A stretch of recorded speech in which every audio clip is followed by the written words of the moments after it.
कितना कर दिया 18,000 स्टॉक, और इसमें ज्यादा थे 1 लाख थे तो महाराज कम करके कितना कर दिया 24,000। 12 संहिताएं थी तो महाराज इसमें कितने 7 संहिताएं कर दिया, संक्षिप्त कर दिया। बड़ा पावन चरित्र है महाराज, और कलयुगी जीवियों के कल्याण के लिए इससे सुंदर ग्रंथ इस पृथ्वी पर दूसरा नहीं है। महाराज शौनकादि ऋषियों ने कहा, महाराज आप इतना शिव महापुराण का गुणानुवाद गा रहे हैं, बड़ा उत्तम ग्रंथ है, तो इसको सुन करके कैसे कैसे लोग तर जाते हैं, मुक्त हो जाते हैं, कल्याण होता, क्या अभी किसी का हुआ है?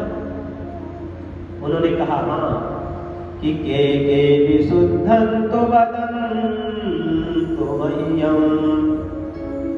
बोले महाराज तुम्हारा प्रश्न ही गलत है, तुम कहते हो कि कौन कौन से व्यक्ति कथा सुन करके तर जाते हैं, मुक्त हो जाते हैं, अपने जीवन को कल्याणकारी बनाते हैं। कोई भी हो,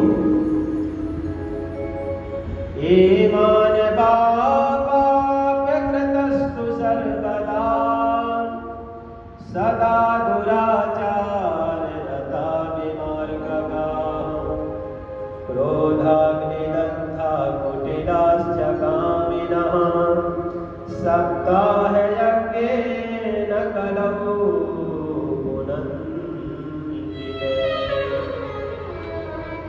जिसने महाराज आपने प्रश्न किया कौन कौन व्यक्ति कथा सुन करके मुक्त हो जाता है, तो महाराज जीवन में जिसने सारा जीवन पाप किया हो, पाप के सीधे अन्य कोई काम किया ही ना हो, और जीते जी शिव महापुराण की कथा सुन ले एक बार भी, उसका कल्याण हो जाएगा। क्रोधाग्निदग्धा, जो महाराज क्रोध की आग में जल रहा है, काम की आग में जल रहा है, जो महाराज दुराचार में वेश्याचारी में लिप्त है, ऐसा व्यक्ति भी महाराज शिव महापुराण की कथा सुन ले, वो भी मुक्त हो जाता है। और यहीं तक नहीं, कदाचित जीते जी वो व्यक्ति ना सुन सके तो मरने के बाद उसके निमित्त कोई शिव पुराण की कथा सुन ले तो भी ये कल्याण कर देता है। इतना महान, इतना पवित्र ग्रंथ शिव महापुराण। तो महाराज कोई हुआ है क्या ऐसे? उन्होंने कहा हुआ है।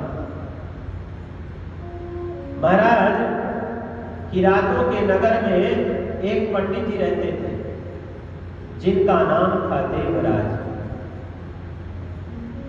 महाराज ब्रह्म कर्म परिभ्रष्टा, अपने आचार विचार से देवराज भ्रष्ट हो चुके थे। कभी स्नान नहीं करना, बिना नहाए भोजन कर लेना, संध्या नहीं करना, बंधन नहीं करना, कुछ भी नहीं करना, गलत काम ही सारा जीवन उन्होंने किया है। और गलत काम करते करते महाराज लोगों से बड़ी मीठी मीठी बातें करके उनको लूटते, मारते, उनको परेशान करते। जीवन भर उन्होंने, देवराज जी ने यही किया। कभी जो धन लूटा था, संपत्ति लूटी थी, कभी महाराज उससे न कोई सत्कर्म, ना पूजन, ना कोई पाठ, ना कोई भजन, कुछ भी नहीं। केवल दूसरों को लूटना है और गलत काम करना है, यही काम था पंडित जी का।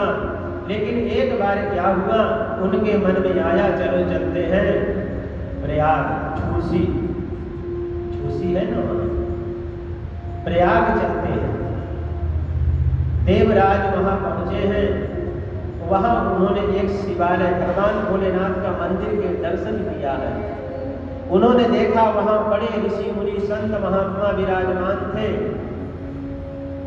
और जोर लगा के देखा तो वहीं शिव महापुराण की एक पंडित जी कथा सुना रहे थे। जैसे देवराज वहां पहुंचे, उनके शरीर में बहुत भयानक बुखार, ज्वर पकड़ लिया, बुखार आ गई उनको, और बुखार के कारण इतने थक चुके थे, इतनी पीड़ा थी कि वहीं लेट गए मंदिर में। मंदिर में लेटे हैं, शिव महापुराण की कथा चल रही है और कानों से सुनते जा रहे हैं। जीवन में और कोई सत्कर्म पूजन पाठ भजन नहीं किया, लेटे हैं और वो भी बुखार से परेशान हैं, पीड़ित हैं, इसलिए लेटे हैं। महाराज 10 दिन बीता, 20 दिन बीता, महीनों बीत गए, लेकिन उनकी ज्वर शांत नहीं हुआ। अंत तो गत्वा वहीं लेटे रहे, महीने भर कथा सुनते रहे। अंत तो गत्वा महाराज कथा का विश्राम हुआ और कथा के विश्राम के बाद देवराज का शरीर भी शांत हो गया। महाराज यम के दूत आ गए। जो जीवन में गलत करता है ना, उसको लेने के लिए यम के दूत ही आते हैं। और जो सत्कर्म पूजन पाठ भजन संध्या पूजन करता है, आरती करता है, उसको लेने के लिए तो हमारे भोलेनाथ के दूत पार्षद आते हैं, जो कर्पूर गौरम कपूर की तरह होते हैं। उनका वर्ण जो है कपूर की तरह होता है। इसीलिए जीवन में यही प्रयास करना चाहिए कि हम अच्छा कार्य करें, जीवन में हमसे कोई अपराध ना हो। आज हम अपने दुख का कारण किसी अन्य को मानते हैं, लेकिन ऐसा नहीं है। हम अपने दुख का कारण पड़ोसी को मानते हैं, दूसरों को मानते हैं, लेकिन नहीं, ये गलत है। ये हमारे अच्छे कर्म हैं, अच्छे कर्म ही अपने हमको सुख देते हैं और गलत कर्म ही हमको दुख देते हैं।